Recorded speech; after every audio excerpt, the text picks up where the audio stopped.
문학 산책.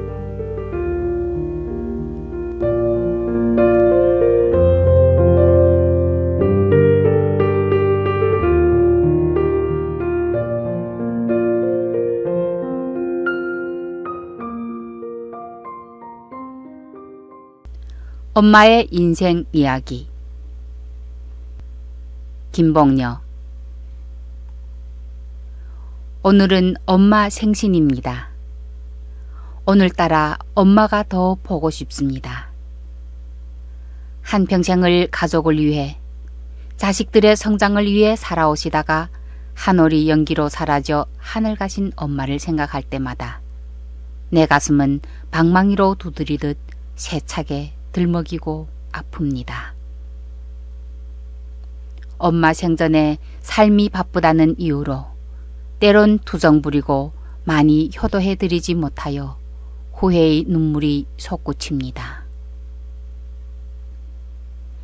엄마는 한국 충청북도 어느 시골 마을에서 태어나 9살에 외조부를 따라 중국 안도현에 정착하셨고 13살 어린 나이에 심양 봉제 공장에 가서 아동공으로 일하셨고 일본 가정집 보모일도 해가면서 갖은 수모와 학대를 받다가 17살에 집에 돌아왔고 19살에 인민교사로 일하시는 아빠와 결혼하셔서 우리 4남매를 두셨습니다. 엄마는 시집와서 시어머님을 모시고 두 시누이 그리고 사촌 시동생을 친히 키우시면서 그들 셋 모두 중점 고중 중등 전문학교를 졸업할 때까지 뒷바라지를 해주셨습니다. 졸업 후 두 고모님은 교사 직업에 종사하셨고 삼촌은 도시의 큰 회사에서 영도 직책을 맡으셨습니다. 그때 아버지는 중심학교에서 교편을 잡으셨는데 교장 선생님께서는 시골에 학교가 없어서 분교를 세우라고 아버지를 시골에 보내셨는데 건교를 해놓고 얼마 후 병환으로 앞을 못 보는 소경이 되었고 그로부터 5년 후 세상을 하직하셨습니다. 엄마는 집안의 모든 가장 진물이며 책이며 노수저까지 팔아서 아버지 병치료에 보태셨고 마지막으로 북경병원에까지 모시고 가셨습니다. 60년대에 북경병원에 간다는 것은 정말 쉽지 않은 결정이었으나 엄마는 아버지가 가시는 마지막 길까지 동분서주하면서 모든 정성을 다 바쳐가며 아버지를 구하려 애쓰셨습니다. 하지만 저승사자는 아버지를 덮치고 놓지 않았습니다. 아빠가 돌아가신 후 38배 꽃나이에 과부로 되신 엄마의 어깨에 가정의 모든 짐이 떨어졌고 도시 호적이던 우리는 시골에 그대로 방치되어 농사지으며 살아가게 되었습니다. 하늘이 무너지는 고통 속에서도 어머니는 방황하지 않았고 희망의 끈을 놓지 않으셨습니다. 주위에서 어린 자식 넷을 키우며 고생하시는 엄마가 너무도 안쓰러워 제가 하시라고 권유도 많이 하셨지만 자식들이 이웃 아버지 눈칫밥을 먹는 것을 생각하면 가슴이 아프다면서 이를 악물고 자식만을 지키셨습니다. 그때는 노동력에 따라 분배하는 정책을 시행하는 때라 엄마는 한 공이라도 더 버시겠다고 남자들이 하는 힘든 일만 골라 하셨습니다. 한 번은 소수레를 몰고 밭에서 일하시다가 솥뿌리에 가슴이 박혀서 커다란 생채기가 생기면서 온몸에 피가 랑자하게 흘렀습니다. 하지만 엄마는 그 아픈 상처에 된장이 지혈과 소금에 좋다며 그 짠 된장을 한 움큼 바르시고는 가슴을 도려내는 아픔 때문에 경련을 일으키면서도 계속 일밭에 나가셨습니다. 그때 나어린 내가 엄마가 세상을 뜬다고 하늘을 향하여 아버지를 부르며 얼마나 통곡하며 울었던지 지금도 그때 생각만 하면 가슴이 미어지고 눈앞에 그 전경이 떠올라 목매입니다. 그리고 차 사고로 머리를 몹시 다쳤을 때에도 병원에서 며칠간의 간단한 구급 치료를 끝내고는 또다시 농사일에 매진하시다가 현운증으로 밭에 쓰러지면서도 치료를 포기하고 우리 곁을 지켜주셨습니다. 아빠가 돌아가신 슬픔이 채 가시기도 전에 또 이런 변을 당하면서 엄마 건강에 이상 신호가 오면서 갑자기 눈앞이 보이지 않았습니다. 치료를 더는 미룰 수 없는 상황에 봉착했습니다. 부득이 현성병원에 가서 며칠간 치료를 받으셨습니다. 그때는 교통수단이 결핍할 때라 하루 한 번밖에 없는 기차 시간을 놓친 엄마는 우리 넷이 먹을 것이 없어 굶어 죽는 것 같아 사십리길을 도보러 오셨습니다. 집에 들어선 엄마의 발가락에서는 선지피가 흘렀고 그런 엄마를 바라보는 우리 식구들은 서로 부둥켜 안고 울고 또 울었습니다.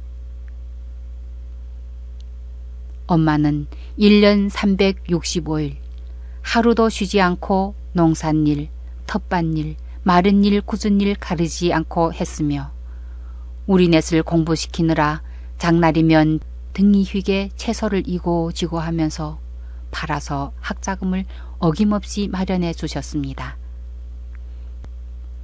그러면서도 빌어먹어도 공부를 꼭 해서 아빠처럼 교편을 잡는 것이 엄마의 바람이라며 우리들한테 열심히 공부해서 훌륭한 사람이 되어야 한다고 신신당부하셨습니다. 시골집 부모님들 대부분이 자식들이 초중에서 중퇴하고 농사짓고 시집장가 보내는 것을 임무 완성이라고 생각하지만 엄마는 아무리 생활난에 쏟들려도 학교는 그만두면 안 된다면서 당신이 아무리 힘들어도 우리한테 일하라는 재촉은 절대 하지 않았습니다. 내가 대학 입시 준비할 때 오빠도 대학 시험 준비로 공부했었는데 마을의 어떤 분들은 시기하고 질투하면서 노동력이 제일 부족하고 째지게 가난한 집에서 2명씩이나 대학 입시 공부를 한다면서 뒷공론이 많았다고 합니다. 하지만 엄마는 동요하지 않았고 우리더러 귀를 막고 앞만 보라 다독여주면서 혼자서 밤낮이 따로 없이 일하시면서 육체적, 정신적 고통을 감수하셨고 자식들의 찬란한 앞날만 기원하셨습니다.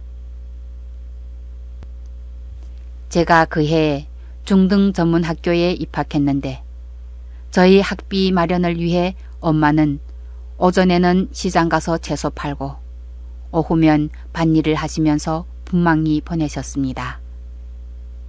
그해 홍수가 범람해서 채소에 뜸이 끼어 감자는 한 근에 2선씩 받고 팔아서 한 푼, 2푼 모아서 학비며 이부자리며 생활 필수품을 장만해 주셨습니다. 내가 입학해서 졸업할 때까지 엄마는 이렇게 밤낮이 따로 없이 일하시면서도 바쁘시다던 말씀 한마디 없이 개천에서 용났다고 기뻐하시었습니다. 한족 고중을 다니던 오빠가 친구를 잘못 사귀어서 한동안 갈팡질팡했었습니다. 엄마는 회초리를 가지고 오빠의 종아리를 치면서 엄마가 자식 교육을 잘못 시켜서 네가 나쁜 길에 들어섰다며 새 길에 들어서지 않으면 함께 죽는 길밖에 없다며 오빠더러 엄마의 종아리를 치라고 하셨습니다. 그렇게 엄격한 엄마의 교육으로 오빠는 바른 길에 들어서서 계속 공부에 열중하였습니다.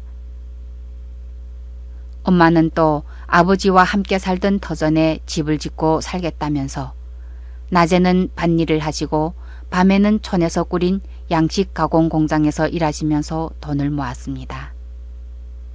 집 짓는 일은 남자들도 버거운 일이지만 엄마는 이를 악물고 친히 흙집을 지으셨습니다.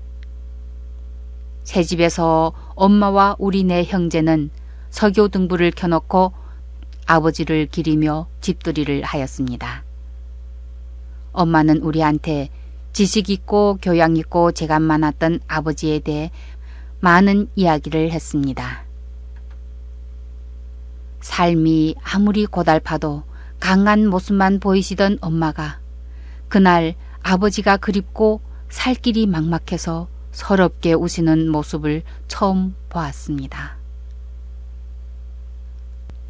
고향 옛집 벽에는 지금도 엄마의 피 묻은 손자국이 꾹꾹 낙인으로 찍혀 있습니다. 엄마는 집 안팎길에 눈코 뜰 새 없었지만 항상 생산대의 선줄꾼이었습니다. 지식 청년들이 우리 촌에 내려오자 호장 직책을 맡으시고 그들이 농촌에서 안착하고 재교육을 잘 받도록 인도하면서 생활과 노동 모든 면에서 곤란을 이겨가도록 친자식 돌보듯 살뜰히 도와주었습니다. 명절이면 그들한테 맛있는 음식도 보내고 집 체호가 춥다고 우리 집 이불도 갖다 주고 누가 불편한 것 같으면 제때 진료소에 가서 치료받도록 도와주었습니다. 그리고 진에서 우리 촌에 양로원을 꾸렸는데 엄마는 또 양로원에서 관리원으로 활약하시면서 어르신들께 따뜻하고 깨끗한 환경에서 만년을 보내시도록 열심히 도와드렸고 뒷바라지를 하셨습니다. 그리고 이 세상 떠나실 준비를 하시는 어르신들을 자기 부모처럼 배려하시고 그이들 후사도 잘 치러드렸습니다. 그리하여 가족에서 모두 기뻐하셨고 원장님도 모든 일을 엄마와 상의하고 추진해 나갔습니다. 아버지의 역사당한이 회복되고 엄마가 연세가 드시면서 우리 가족은 드디어 엄마의 청춘을 눈물로 적셨던 시골을 떠났고 엄마는 현상에서 안일한 만년을 보내시게 되었습니다. 하지만 엄마는 송군들을 내리내리 돌보았고 그 애들도 꼭 사회에 유용한 인재가 되어야 한다면서 가정교육을 게을리하지 않았습니다. 엄마의 이런 강인한 정신과 교양 있는 인간이 되기에 노력하고 지식을 중요시하는 가풍으로 하여 오빠는 아버지 뒤를 이어 인민교사로 되었고 큰 동생은 고중, 작은 동생은 초중을 졸업하고 삶의 터전에서 열심히 뛰고 있으며 나도 중등전문학교를 졸업한 후 수십 년간 국영기업에서 재회과장으로 사업하면서 중앙당교 본과와 북경금융학원 함수반 등 공부를 하면서 부단히 자신을 정진시키며 열심히 사업하다가 정년 퇴직했습니다. 우리 가족에는 큰 조카 내외, 작은 조카 내외가 모두 교사로 사업하고 박사 2명, 박사과정 1명, 석사 1명, 그리고 대학생들이 해내외에서 맡은 바 분야에서 열심히 일하고 행복하게 살아가고 있습니다. 주위의 지인들은 우리 가족을 지식인 가족이라 부러워하면서 엄마를 이 세상에 둘도 없는 강철보다 더 강인한 여인이라고 치하하곤 합니다. 여자는 약하지만 엄마는 강하다는 말은 우리 엄마를 두고 하시는 말씀인 듯 싶습니다. 엄마의 일생은 정말로 곡절 많고 눈물 많은 드라마 같은 일생입니다. 80성상을 고생만 하시다가 돌아가시면서도 자식들한테 시중 한번 시키시지 않고 그렇게 강인하고 따뜻하고 깨끗하게 모성애로 자식들을 보듬고 지키며 사셨던 엄마의 일생은 참으로 불쌍하면서도 자랑스러운 여성의 일생입니다. 나도 이제 황혼을 바라보는 딸로서 엄마가 피눈물로 마련해 주신 보금자리에서 매일 행복하고 다채로운 생활을 누릴 때마다 우리들의 오늘을 위하여 원망 한마디 부끄럼 한 점 없이 사시다 가신 우리 엄마. 실로 저 산과 들에 조용히 피고 지는 할미꽃처럼 모든 것을 내어주시고 한 줌의 죄도 남기시지 않고 연기로 사라지신 엄마. 저 하늘의 보름달처럼 환하고 고왔던 엄마가 사무치게 보고 싶습니다. 그리고 엄마 생전에 사랑한다는 말 한마디조차 못해드려서 너무나 가슴 시립니다. 엄마, 이젠 하늘나라에서 자식 걱정 마시고 손발 편히 그리고 또 편히 쉬세요. 이 딸이 엄마 곁에 가게 되는 날 이 생에서 못다한 효성 다 할 겁니다. 낳아주시고 키워주신 은혜 영원히 간직하겠습니다. 고맙습니다. 엄마 사랑합니다. 큰딸 올립니다. 2021년 8월 4일